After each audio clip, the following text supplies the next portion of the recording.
مفتی خالد الازہری کے اصلاحی بیانات اور وظائف کے لیے مفتی صاحب کا یوٹیوب چینل سبسکرائب کریں۔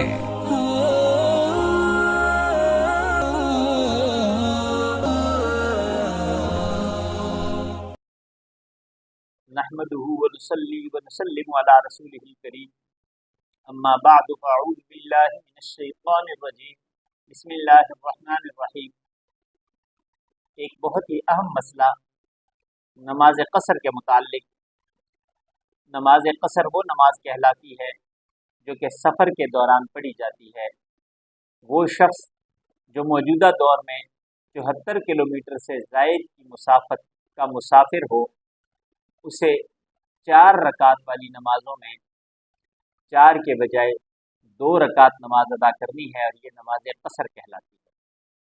نماز قصر ظہر، عصر اور عشاء کی نمازوں میں ہوگی، فجر اور مغرب میں قصر نہیں ہوگی۔ قصر نماز کے متعلق یہ بات بہت زیادہ اہم ہے کہ آیا اس کے ساتھ سنتیں ادا کی جائیں گی یا نہیں کی جائیں گی۔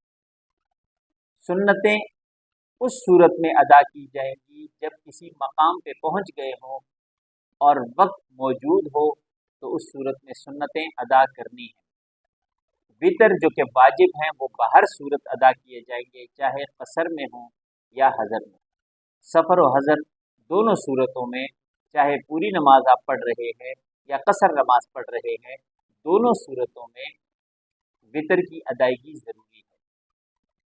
البتہ سنتوں میں یہ گنجائش ہے کہ اگر وقت نہیں ہے، سفر میں ہیں، نماز کے لیے رکے ہیں، کچھ لوگ آپ کا انتظار کر رہے ہیں یا نہیں بھی کر رہے، آپ کو جلدی ہے، تو آپ صرف فرض جو کہ 4 رکعت والی ہے اسے 2 ادا کر کے آگے اپنے سفر کو جاری رکھ سکتے ہیں۔ یہاں پہ اس بات کا بھی ذکر کرنا ضروری ہے کہ جو ڈرائیور حضرات ہوتے ہیں جو مستقل سفر میں ہوتے ہیں، کیا وہ بھی قصر نماز ادا کریں گے یا وہ اپنی پوری نماز ادا کریں گے؟ تو ڈرائیور حضرات یہ قصر نماز ہی ادا کریں گے جب تک وہ سفر میں ہوں، چاہے وہ روزانہ کی بنیاد پہ سفر پہ جاتے آتے ہوں، تو اس صورت میں وہ قصر نماز ادا کریں گے۔ ہاں، قصر نماز کے لیے ایک مسئلہ یہ بھی سمجھ لیجئے کہ اگر کسی مقام پہ آپ کے جہاں آپ گئے ہیں 15 دن یا اس سے زائد کے رہنے کا ارادہ ہے، تو پھر وہاں پہ آپ قصر کے بجائے مکمل نماز پڑھیں گے۔ لیکن اگر 15 دن سے کم کا ارادہ ہو تو پھر وہاں پہ نماز قصر ادا کی جائے گی۔ ایک شخص کے 2 وطن ہیں، ایک وطن اصلی ہے، ایک وطن اقامت ہے۔